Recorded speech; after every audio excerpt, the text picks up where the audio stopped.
जी, तो I hope आप लोगों को ये क्वेश्चन थोड़ा बहुत समझ में आ गया होगा। बाकी जो भी आपको प्रॉपर एक्सप्लेनेशन चाहिए सब कुछ यूनिट 2 में कवर्ड है।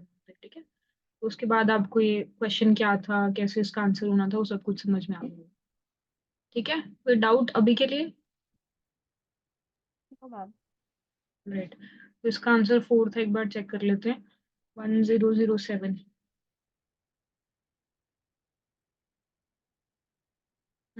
हो रही है। ठीक है, appropriation codification of knowledge. Colonisation जो थी वो इसके ऊपर बेस्ड थी, सो दैट कि आप एक नैरेटिव सेट कर पाओ कि भाई ये तो पिछड़े हुए लोग हैं, बारबरिक लोग हैं, इनका भला तभी होगा जब हम करेंगे।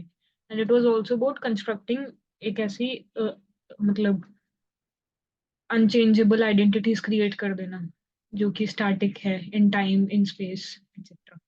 Okay, right, so which of the following facts of feminization of poverty is true? Okay, feminization of poverty, a term coined by Martha Nussbaum. Disproportionate socioeconomic precarity women face relative to men due to gender stereotypes and norms. Absence of economic opportunities and autonomy. Lack of access to education and support services. बताइए जी, तीन options है, एक को eliminate करना है आपने। BCD ma'am. B C D, है ना? तो बाकी यस तो मैम। बाकी तो हो जाएगा। ये टर्म मार्था नॉसबॉम ने नहीं कॉइन करी है। ठीक है, जब आप मार्था नॉसबॉम के बारे में नोट्स में पढ़ोगे देखना ये कहीं पर भी ऐसा नहीं लिखा हुआ है कि इन्होंने ये टर्म जो है वो कॉइन करी है। ठीक है, this was coined bye a professor named Diana something. ठीक है, ऑल्दो उसके अंदर भी मेरे ख्याल से थोड़ी सी डिबेट चलती है किसने किया किसने नहीं किया। ठीक है, बट आई थिंक ये उतना ज्यादा इम्पोर्टेंट नहीं है। बाकी मैं थोड़ा बहुत गूगल करके भी बता दूंगी आपको। बट इम्पोर्टेंट ये है जानना कि मार्था नॉसबॉम ने नहीं किया। ओके, तो बाकी तो ऑप्शंस में कोई दिक्कत है ही नहीं है। यस, डिसप्रोपोर्शनेट सोशियो इकोनॉमिक प्रिकैरिटी वही मतलब है पॉवर्टी का। women face relative to men due to gender stereotypes and norms. Absence of economic opportunities and autonomy, तभी पॉवर्टी हो रही है। And lack of access to education and support services, अगर आपको ये पता होगा कि ये गलत है तो यही वाला सही बचना है। क्या, तो बी सी डी टू देख लेते हैं, 1027। यही है।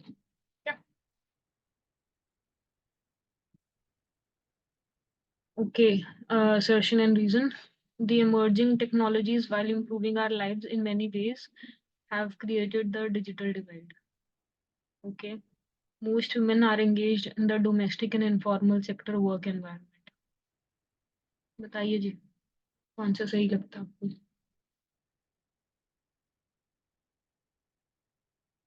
पहली बात तो क्या ये स्टेटमेंट सही है? Emerging technologies, while improving our lives in many ways, have created the digital divide.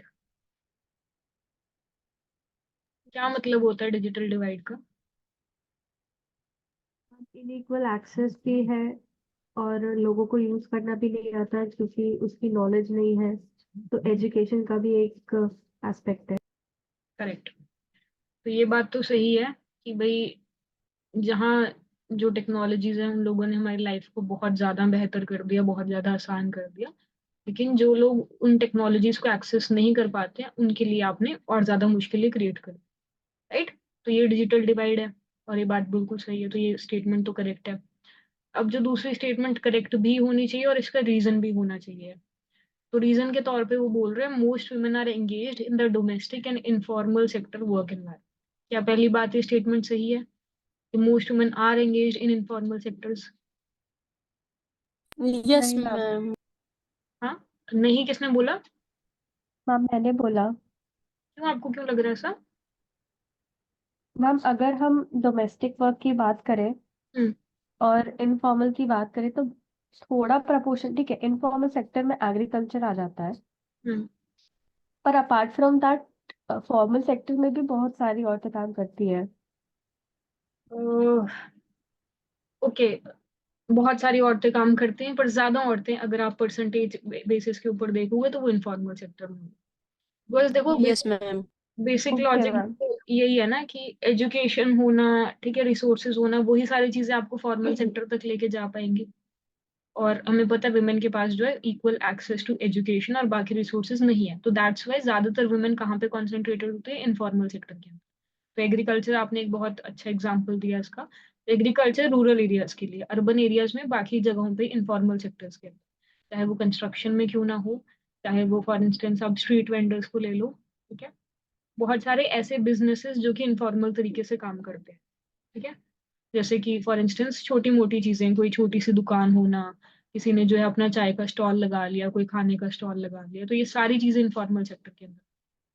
जहां तक हमें लगता है, हमें ऐसा क्यों लगता है कि वुमेन जो है फॉर्मल सेक्टर के अंदर ज्यादा है, बिकॉज प्रोबेबली जिस तरीके की चीजें हम लोग अपने अराउंड देखते हैं, राइट, यहाँ पर ज्यादातर लोग, I am not yes ma'am. Saying, ज्यादातर लोग वही होते हैं, middle class, upper middle class, वो वाला सेक्शन, राइट। इस वजह से बिकॉज हम लोग उस तरीके की जिंदगी को नहीं जी पा रहे हैं, इसलिए हमें लगता है कि वुमेन जो है वो ज्यादा जो है फॉर्मल सेक्टर में, बिकॉज उसी तरीके की वुमेन को हम लोग अपने अराउंड पे देखते हैं, है ना। बट अगर आप यस मैम। स्टैटिस्टिकली देखोगे तो इनफॉर्मल सेक्टर के अंदर वुमेन ज्यादा है, राइट। तो एक स्टेटमेंट तो करेक्ट है कि डोमेस्टिक और इनफॉर्मल सेक्टर के अंदर जो है वुमेन तो ज्यादा, डोमेस्टिक के अंदर तो कोई इशू ही नहीं, वो तो हमें पता है ही है ना। तो अब मेरे को बताओ कि आप लोगों को ये चीज इसकी रीजन लगती है कि इंडिया में डिजिटल या जनरली डिजिटल डिवाइड जो है वो क्रिएट हो रहा है बिकॉज विमेन जो है वो इनफॉर्मल सेक्टर में काम करती है। थोड़ा ट्रिकी सा क्वेश्चन है, तो थोड़ा ध्यान से सोचना।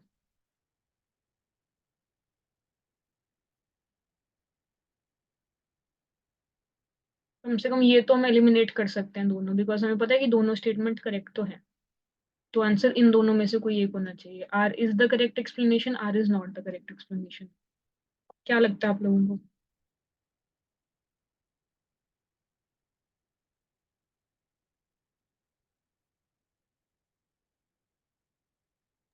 Ma'am, both are correct and R is the correct explanation for A, because अगर वो डोमेस्टिक वर्क और इनफॉर्मल सेक्टर में एंगेज हो रही है तो उनके पास एक्सेस टू एजुकेशन नहीं है, एंड डिजिटल डिवाइड का रीजन वही है कि उनके पास एजुकेशन नहीं है। तमन्ना? मैम पता तो एक्सप्लेन नहीं कर पा रही इस चीज को मैं। ओके, आंसर कौन सा मार्क करते हैं अगर आप एग्जाम में ये क्वेश्चन आता है तो? 1 या 2? 1 मैम। 1 करते, तो आपको लगता है कि R is the correct explanation of. Yes ma'am. देखो, यहाँ पर ना, मतलब मुझे भी नहीं पता, बट मैं, अगर मैं एग्जाम में करती तो शायद मैं इसका बी करती एंड नॉट ए। मैम लेकिन है ना, ये ज्यादातर मैम इनफॉर्मल सेक्टर से मतलब फॉर्मल सेक्टर की तरफ जा रही है मैम। अब बहुत कम लेडीज रह चुकी है कि मतलब जो खेतों वगैरह में करती है, ज्यादातर अर्बन एरिया में पहुंच चुकी है। यहाँ पर अर्बन एरिया में आने का मतलब ये नहीं है ना कि फॉर्मल सेक्टर में हो ही जाओगे, अर्बन में भी तो इनफॉर्मल हो सकता है, और अर्बन में ज्यादा इनफॉर्मल है, आपको मैं बताऊं तो। देखो, पहले तो डेफिनेशन ऑफ फॉर्मल और इनफॉर्मल हमें ठीक करनी पड़ेगी। क्या होता है फॉर्मल आप लोगों के हिसाब से, और क्या होता है informal? What is the basic difference दोनों सेक्टर्स में? हम ऑर्गेनाइज्ड अनऑर्गेनाइज्ड सिक्योरिटी। एग्जाम्पल्स क्या होंगे अर्बन एरियाज में फॉर्मल और इनफॉर्मल के एग्जाम्पल्स? मैम, जैसे फॉर्मल में कॉर्पोरेट वर्कर या स्कूल टीचर, और इनफॉर्मल में वेजिटेबल हम्म। सेलर या फूड वेंडर। हम्म, ठीक है। अब हेल्थ केयर भी आ गया इस। ठीक है, हेल्थ केयर में अभी आपको और ज्यादा डिफाइन करना पड़ेगा कौन सा फॉर्मल में जाएगा, कौन सा इनफॉर्मल में जाएगा। जैसे अगर डॉक्टर्स या नर्सेज मान लो, वो आपको फॉर्मल में लगेंगे, लेकिन विमेन वर्किंग इन ऐसी इंडस्ट्रीज जहाँ पे दवाइयाँ बन रही हैं, वो हो सकता है वो इनफॉर्मल हो। तो हेल्थ केयर पूरा का पूरा एक सेक्टर हो जाएगा जिसमें अलग अलग डिस्टिंक्शन फिर हो जाएंगे, ठीक है। जैसे मान लो कि कोविड के टाइम के ऊपर जो मास्क बनाने वाले लोग थे, उनको भी आप हेल्थ केयर में ही बोलोगे, लेकिन वो इनफॉर्मल में हो जाएंगे, है ना। तो यस हाँ मैम। जी, जैसे आप लोगों ने स्टार्ट किया था कि भाई पहली बात तो जो कैरेक्टरिस्टिक्स हैं फॉर्मल और इनफॉर्मल के, जहाँ पे एक सैलरी होती है, डिफाइंड सैलरी, ठीक है, या फिर नॉट जस्ट सैलरी, बस एक डिफाइंड इनकम जो आपको मिलेगी, ठीक है। सैलरी या इनकम लिख लो यहाँ पे, जो कि डिफाइंड है, राइट। Yes ma'am. एक एक चीज हो जाएगी कि भाई वहां पे सिक्योरिटी है, और सिक्योरिटी से आई मीन यहाँ पे इकोनॉमिक सिक्योरिटी है, फाइनेंशियल सिक्योरिटी है, और बाकी एस्पेक्ट्स के अंदर सिक्योरिटी। अगर आप गवर्नमेंट जॉब में हो पहले टाइम के अंदर, हो सकता है आपको पेंशन मिल जाए, तो रिटायरमेंट के बाद की भी सिक्योरिटी है। और जनरल सिक्योरिटी की बात कर लो, जो साइकोलॉजिकल सिक्योरिटी हमारे दिमाग में होती है, वो भी इसमें आ जाएगी। ठीक है, यानी कि अगर आप देखो कि कौन कौन सी ऐसी जगहें हैं जहाँ पे ये चीजें इंश्योर्ड होती हैं, कॉर्पोरेट सेक्टर जैसे भी बोला था, ठीक है, टीचिंग जॉब्स के अंदर विमेन हो गई, बाकी जितनी प्रोफेशनल जॉब्स हैं ये, जैसे कि लॉयर्स हो गए, डॉक्टर्स हो गए, जहाँ पर भी विमेन एम्प्लॉयड है। ठीक है, लॉयर्स, डॉक्टर्स, टीचर्स, जितने भी चीजें आप सोच सकते हो, जो भी आपके दिमाग में आता है, जहाँ पे ये सारी चीजें जो है वो इंश्योर्ड होती हैं। अब इनफॉर्मल में कौन कौन आएगा? जिनके पास ये सैलरी और इनकम जो है डिफाइंड नहीं है, बेसिकली जो लोग दिहाड़ी मजदूर है, जो जितना काम करेंगे उनको उतने पैसे मिलेंगे। ऐसा नहीं है कि भाई 30 दिन की आपको सैलरी मिल रही है, उसमें से आप छुट्टी भी ले सकते हो, तब भी आपकी सैलरी जो है वो सेम टू सेम ही रहेगी, है ना। तो एक जो डेली वेज लेबरर, जिनको हम दिहाड़ी मजदूर बोलते हैं, वो इसका एक बहुत अच्छा एग्जाम्पल, कि अगर वो किसी दिन बीमार पड़ गए और वो काम पे नहीं जा पाए, उनकी उस दिन की उनकी उनके पास कोई इनकम नहीं हुई, अगर वो ज्यादा टाइम के लिए वो बीमार हो गए, तो फिर कोई सोर्स ऑफ इनकम नहीं बचेगा। अगर वो बीमार हो जाते हैं, उनके पास हॉस्पिटल में जाने के लिए कोई इंश्योरेंस नहीं होगी। अगर मान लो उनका एक्सीडेंट हो जाता है, तो कोई इंश्योरेंस नहीं है, कोई रिटायरमेंट के बेनिफिट्स नहीं है। इधर ये सब कुछ होता है, यहाँ पे इंश्योरेंस होती है, हेल्थ बेनिफिट्स होते हैं, उधर ऐसा सब कुछ नहीं होता। ठीक है, अब जो जहाँ पे मैं आना चाह रही थी, जो बेसिक मुद्दा है वो ये है कि हमें ऐसा लग सकता है कि informal is equal to rural areas, but that's not true. ज्यादा इनफॉर्मल सेक्टर की जो जॉब्स हैं वो आपको अर्बन एरियाज के अंदर दिखाई देंगी। वो क्यों है ऐसा? बिकॉज अर्बन एरियाज के अंदर हमें सर्विसेज ज्यादा चाहिए है, हमें गुड्स ज्यादा चाहिए होते हैं, जो कि ज्यादातर इनफॉर्मल सेक्टर से बनते हैं। अब अगर एक चीज बताओ, आपको ज्यादा स्ट्रीट वेंडर्स की जरूरत जो है, ठीक है, जो लोग रेडी के ऊपर अपना काम करते हैं, छोटे छोटे स्टॉल्स के ऊपर अपना काम करते हैं, आपको उनकी ज्यादा जरूरत अर्बन एरियाज के अंदर पड़ेगी या फिर रूरल एरियाज में पड़ेगी? Urban ma'am. अर्बन में क्यों? urban में। क्यों?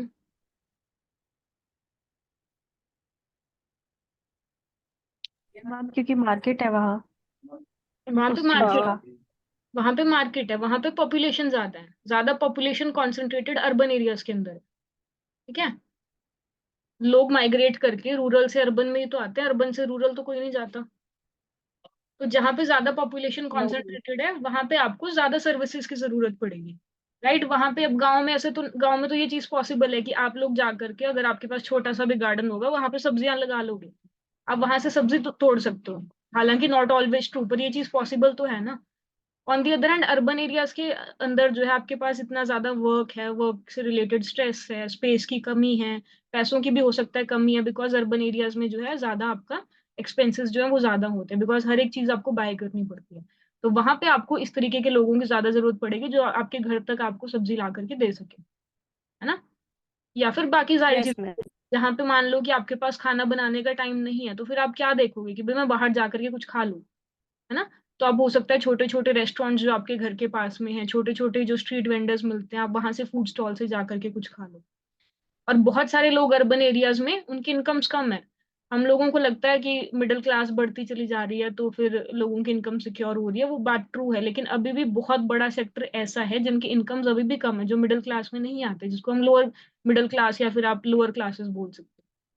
तो वो सारे लोग तो इन्हीं सारी सर्विसेज को प्रेफर करते हैं, चाहे वो स्ट्रीट वेंडर्स हो, फूड स्टॉल्स हो, बाकी जितनी सर्विसेज आप सोच सकते हैं। तो इनफॉर्मल सेक्टर क्योंकि उसकी जरूरत अर्बन एरियाज में ज्यादा है, इसीलिए इनफॉर्मल वर्कर्स भी अर्बन एरियाज में ज्यादा है। और अगर आप बाय परसेंटेज मीन्स भी देखोगे, जहां पर इनफॉर्मल वर्क ज्यादा है, वहां पे विमेन इन इनफॉर्मल वर्क भी ज्यादा होगी, बिकॉज वो पैटर्न तो हमेशा सेम ही रहेगा। Right, yes ma'am.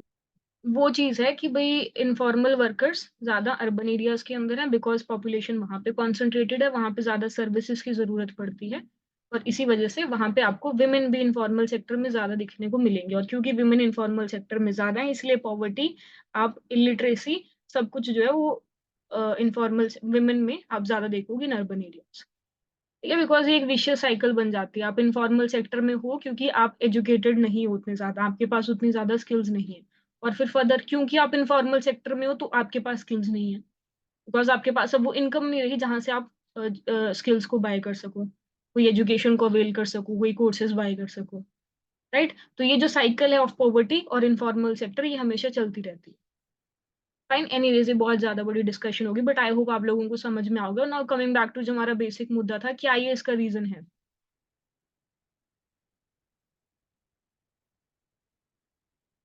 तो आप दोनों ने वन बोला था, है ना, कि R is the correct explanation of A.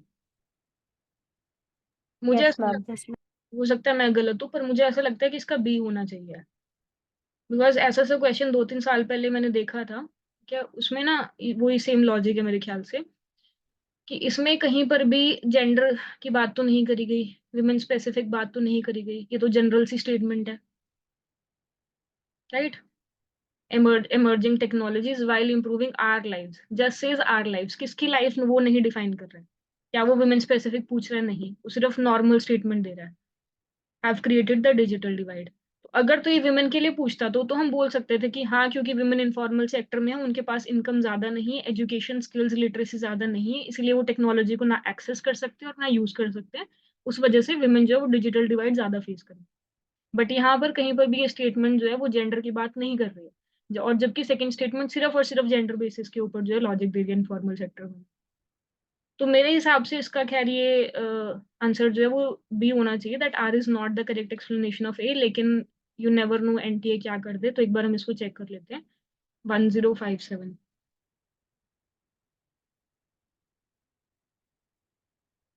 To ही है इसका। ठीक है, R is not the correct explanation of A. तो क्वेश्चन को ना बहुत ध्यान से पढ़ना, बिकॉज वो ऐसे ट्रिकी क्वेश्चन बहुत ज्यादा फ्रेम करते हैं। मेरे को तो खैर आदत हो गई है, 2-3 साल से मैं यही क्वेश्चन पेपर देख रही हूँ, तो एक पॉइंट के बाद आपको थोड़ा सा इंट्यूशन हो जाता है कौन सा लॉजिक इसमें लगा होगा।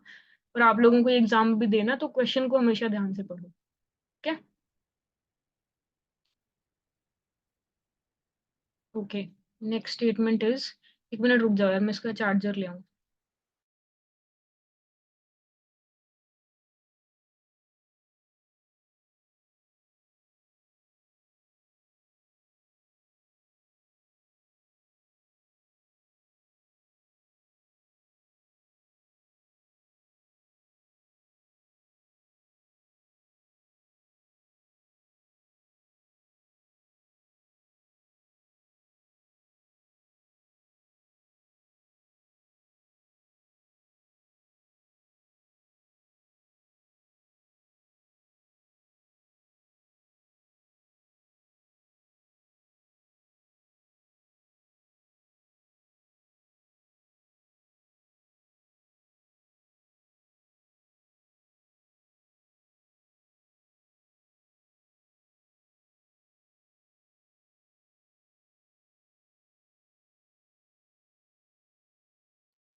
हाँ जी, सॉरी।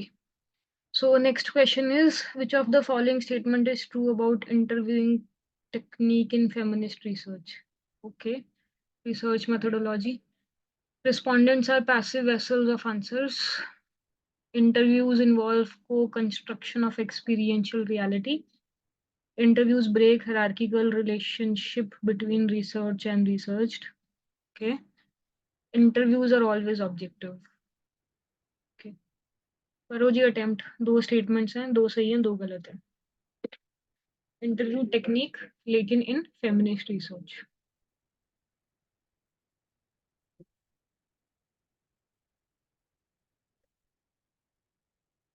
पहले तो मेरे को एक बात बताओ, जब आप ये क्वेश्चन जो है वो पेपर में पढ़ते, इमेजिन करो कि आप अभी पेपर में हो सकता है आप लोगों में से किसी ने दिया अभी उस बार वाला पेपर, तो पहली ग्लांस के ऊपर, पहली ग्लिम्स के ऊपर आपको इनमें से कौन सी स्टेटमेंट गलत लगती है, जो आपको पता है कि ट्रू हो ही नहीं सकती चाहे कुछ करो, इन ma'am context D. Feminist research? कौन सा? डी। D, correct. ये स्टेटमेंट तो गलत है, बिकॉज ये चीज छोड़ दो, इंटरव्यू टेक्निक छोड़ दो। Feminist research, we always read कि फेमिनिस्ट रिसर्च ने जो कन्वेंशनल रिसर्च है उसके बारे में यही क्रिटिसाइज किया था कि आप ऑब्जेक्टिविटी को लेकर के चल रहे हो, जबकि कुछ भी चीज ऑब्जेक्टिव नहीं होती है दुनिया के अंदर। स्पेशली कंस्ट्रक्शन ऑफ नॉलेज या रिसर्च मेथोडोलॉजी जो है वो ऐसे मेथड्स के ऊपर बेस्ड नहीं हो सकते जो कि ऑब्जेक्टिव ट्रूथ को ढूंढने की कोशिश करें। फाइन, तो डी तो गलत होगा, तो हम लोग ये एलिमिनेट कर देते हैं। ठीक है, अब बचा A and B, B and C. B दोनों में है, तो बी तो करेक्ट है। अब आपको जो ढूंढना है दैट इज ए और सी के बीच में। तो बता दो आपको इनमें से कौन सा सही और कौन सा गलत लगता है, फेमिनिस्ट रिसर्च के बारे में कौन सी चीज सही लगती है। Respondents are passive vessels of answers, या फिर interviews break hierarchical relationship between research and researched. Ma'am C लग रहा है। सी लग रहा है, तो आपके हिसाब से बी एंड सी आंसर होना चाहिए इसका, ये वाला है ना। Yes ma'am. Tamanna, yes ma'am, यही। यही होना चाहिए। ओके, अब थोड़ा सा एक्सप्लेन भी करो कि आपको ऐसा क्यों लगता है।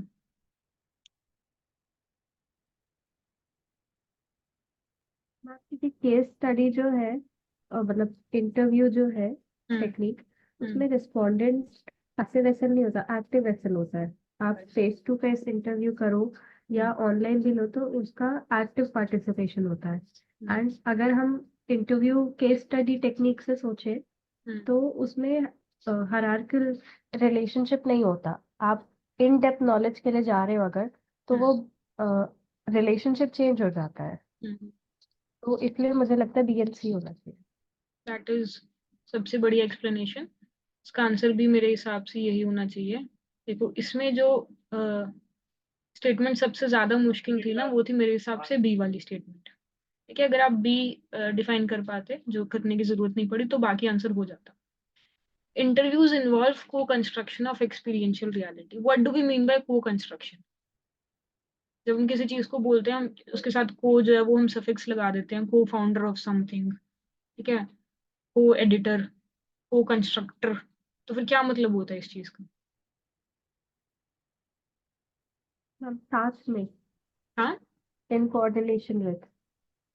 इन कोऑर्डिनेशन विद, है ना, किसी के साथ मिल करके आपने कोई चीज करी है, राइट, इन कोऑर्डिनेशन विद, को का वो मतलब होता है।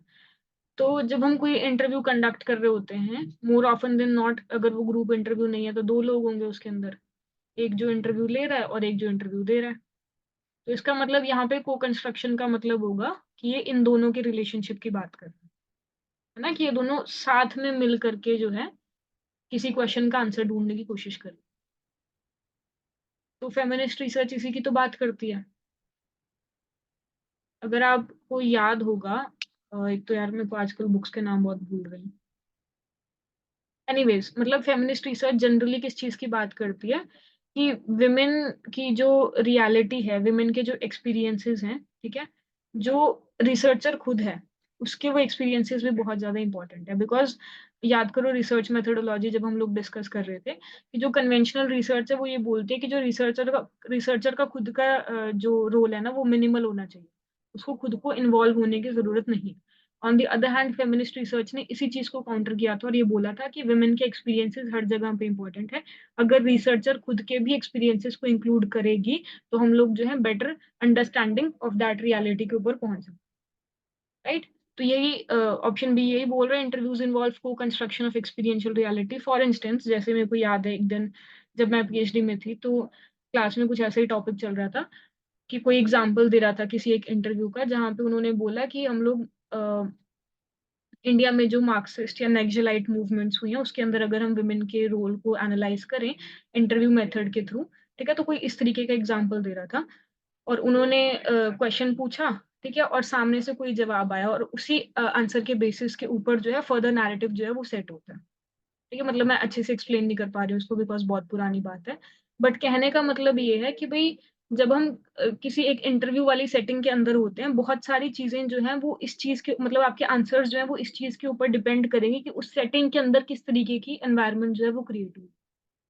जैसे आप लोगों को भी ऐसा लगेगा, मान लो कि आप किसी जॉब का इंटरव्यू देने जाते हो, अगर कोई ऐसा पर्सन वहां पर बैठा है जो आपका इंटरव्यू ले रहा है, जो कि बहुत ज्यादा वार्म है, जो कि बहुत ज्यादा फ्रेंडली है, आप उसके साथ ज्यादा कॉन्फिडेंट फील करोगे, आप अपने आंसर्स को बेटर आर्टिकुलेट कर पाओगे, अपने आप को बेटर एक्सप्रेस कर पाओगे। ऑन द अदर हैंड, अगर कोई पर्सन जो है फर्स्ट क्वेश्चन से ही मतलब आपके पीछे पड़ गया कि भाई इसको तो मतलब मुझे चाहिए कि ये बंदा जो है वो नर्वस हो ही जाए और इसका आंसर जो है वो गलत हो ही जाए, तो हो सकता है आप अपने आप को उतना बेटर तरीके से एक्सप्रेस नहीं कर पाए। तो बहुत सारी इसी तरीके से अगर आप एक्सपीरियंसेस की बात करोगे, अगर हम इंटरव्यू मेथड रिसर्च के ऊपर लेकर के जाएं इस चीज को, कि कोई पर्सन आपसे किस तरीके से क्वेश्चन पूछ रहा है, आपका आंसर उस चीज के ऊपर डिपेंड करेगा, है ना। बहुत सारी चीजें जब हम लोग एक्सपीरियंसेस की बात करते हैं, बहुत सारी चीजें हमारी मेमोरीज में होंगी, बैक ऑफ द माइंड होंगी, और कोई चीज आपको उस टाइम के ऊपर स्ट्राइक करेगी या नहीं करेगी, हो सकता है वो उस चीज के ऊपर डिपेंड कर पाए कि उस इंटरव्यू की सेटिंग उस पॉइंट ऑफ टाइम के ऊपर कैसी है।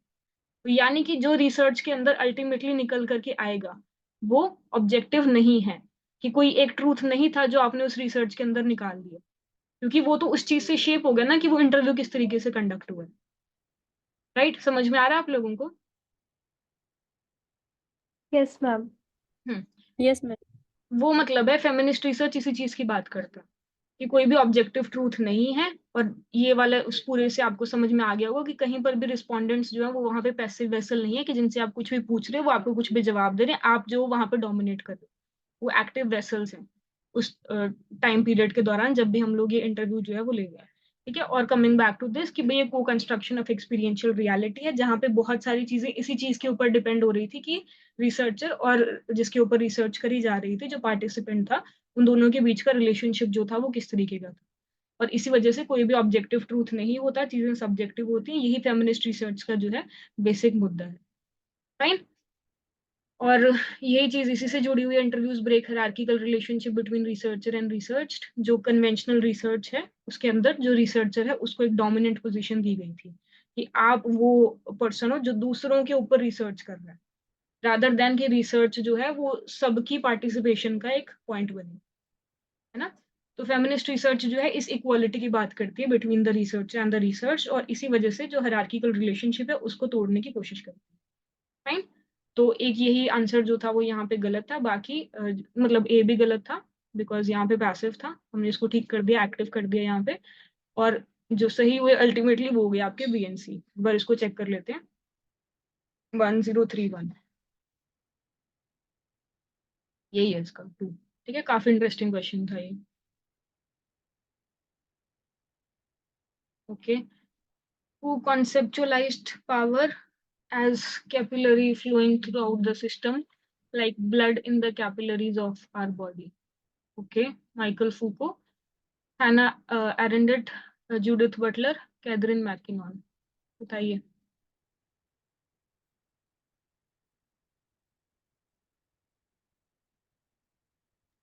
नहीं पता। नहीं पता, कोई नहीं। तमन्ना, आपको आइडिया?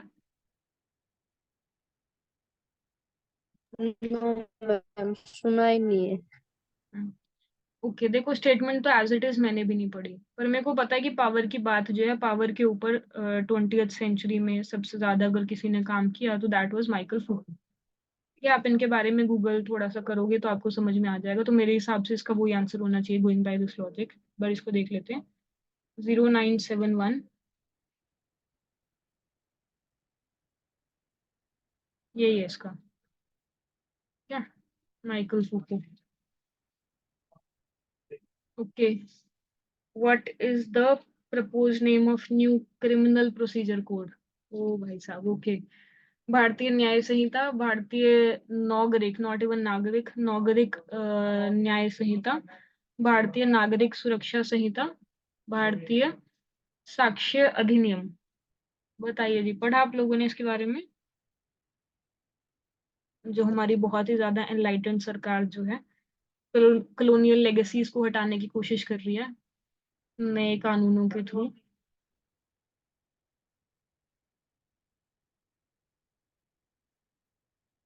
आईपीसी के बारे में सुना आप लोगों ने? Ma'am. Indian penal code. Yes ma'am. Indian ma'am penal. इसका हाँ। भारत जो नया नाम है वो भारतीय न्याय संहिता है। हम्म। तो ए। और मैम मुझे याद है क्योंकि जिस दिन पेपर था उससे पहले इन शॉर्ट्स पे चेंज हुआ, मतलब न्यूज आई थी कि चेंज हुआ है। ओके। देखो आपने पढ़ा था लेकिन आई थिंक आपने कंप्लीट नहीं पढ़ा, बिकॉज जो भारतीय न्याय संहिता है वो नाम रिप्लेस हुआ आईपीसी का, that is Indian penal code 1860 को रिप्लेस किया उन्होंने भारतीय न्याय संहिता के साथ। ऑन दी अदर हैंड जो क्रिमिनल प्रोसीजर कोड है 1973 उसको उन्होंने रिप्लेस किया है बाय भारतीय नागरिक सुरक्षा संहिता से। ठीक है। और ये जो साक्ष्य वाली है दैट इज ये मतलब उसका नाम गलत दिया हुआ इन्होंने, पर जो एक्ट रिप्लेस करी गई है साक्ष्य के लिए, that is Indian evidence act 1872 I guess. ठीक है, उसको इन्होंने नाम दिया भारतीय साक्ष्य संहिता। ठीक है।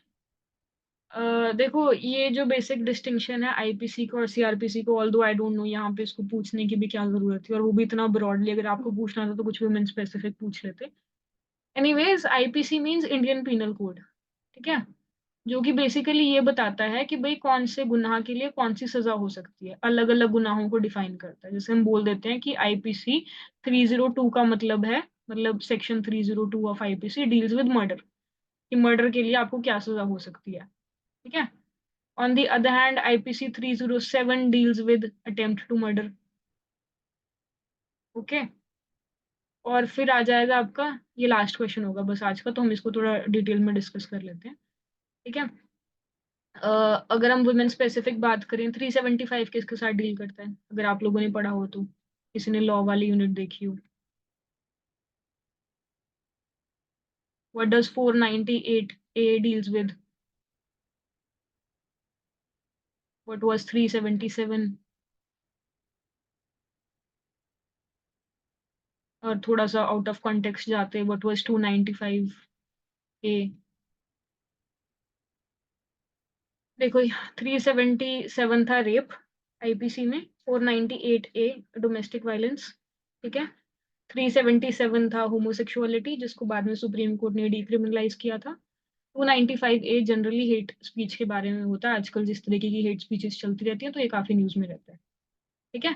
तो मतलब मैं सिर्फ आपको एक एग्जांपल देने की कोशिश कर रही थी। इस तरीके से आईपीसी के अंडर अलग अलग सेक्शन है जो कि अलग अलग कैटेगरीज ऑफ क्राइम के साथ डील करते हैं, और उसमें वो डिफाइन करते हैं कि आपको कितनी सजा हो सकती है। इन्होंने आईपीसी को रिप्लेस किया है ये बोल करके कि भाई ये कॉलोनियल लॉज है, बिकॉज आप इसका ईयर ऑफ फॉर्मेशन देखो 1860, दैट इज जब इंडिया जो था वो हाई ब्रिटिश रूल के अंडर था। ठीक है, तो ये तब बना था, इन्होंने बोला है कॉलोनियल लॉज हैं ये, जो है ये एक्सप्लॉयटेशन डिस्क्रिमिनेशन के लिए बने हुए थे, हमें कॉलोनियल लेगेसी को हटाना है।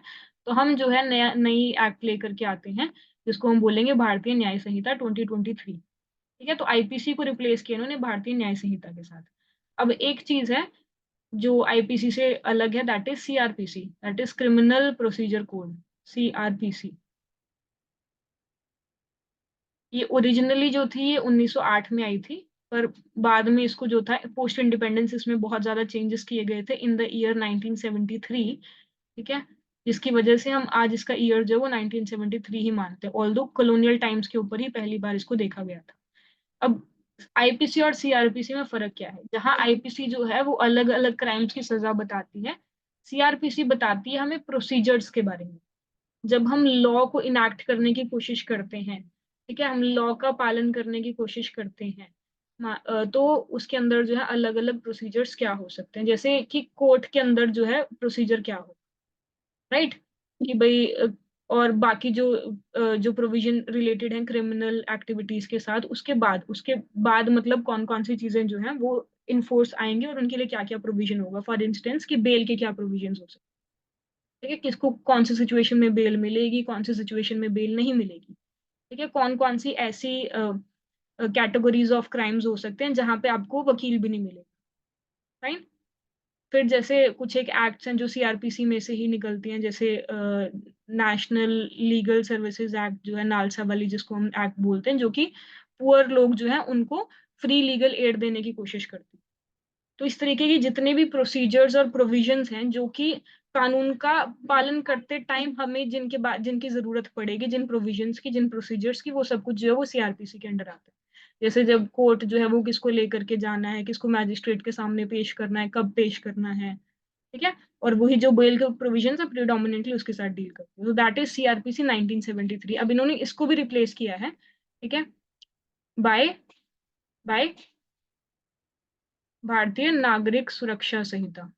ठीक है, नागरिक सुरक्षा संहिता, दैट इज, अगर हम इसको इंग्लिश में कन्वर्ट करने की कोशिश करें, इंडियन सिटीजन सुरक्षा would mean security.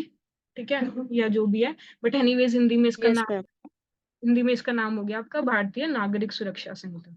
So IPC became भारतीय न्याय संहिता एंड सीआरपीसी बिकेम भारतीय नागरिक सुरक्षा संहिता, और इन्होंने कुछ ज्यादा चेंजेस नहीं करे हैं इसके अंडर, सारे सेक्शन सेम है, बस उनकी जो है थोड़ी बहुत वर्डिंग चेंज हो गई या फिर उनके सीरियल नंबर चेंज हो गए, राइट। अब एक और है, इंडियन एविडेंस एक्ट को इन्होंने भारतीय साक्ष्य संहिता बनाया। आई एम नॉट श्योर, इसको भी एक बार देख लेना। बट एनीवेज ये क्वेश्चन लोगों ने यहाँ पे क्यों पूछा था, आई हैव नो क्लू। इसका आंसर हो जाएगा भारतीय नागरिक सुरक्षा संहिता। एक बार इसको चेक कर लेते हैं, 1010, यही है इसका, भारतीय नागरिक सुरक्षा संहिता। ठीक है, चलो ये लास्ट क्वेश्चन था आज के लिए। कोई doubt? No ma'am. No ma'am. Okay, चलो कोशिश करते हैं कि कल क्लास हो, बट आई सी अगर मैं 8 बजे तक घर पे पहुंच गई तो हम लोग क्लास करेंगे कल। अदरवाइज मैं बता दूंगी परसों, तो फिर कल सैटरडे है ना, परसों संडे हो जाएगा, तो यस मैम। परसों तो फिर डेफिनेटली क्लास होगी। बट मैं कोशिश करूंगी कल और परसों दोनों क्लास हो जाए, ठीक है, बिकॉज हमें क्वेश्चन पेपर जल्दी खत्म करना है। ओके, चलो, मैम। ठीक है। I'll see you guys then. Bye bye, good night. Thank you ma'am. Good night.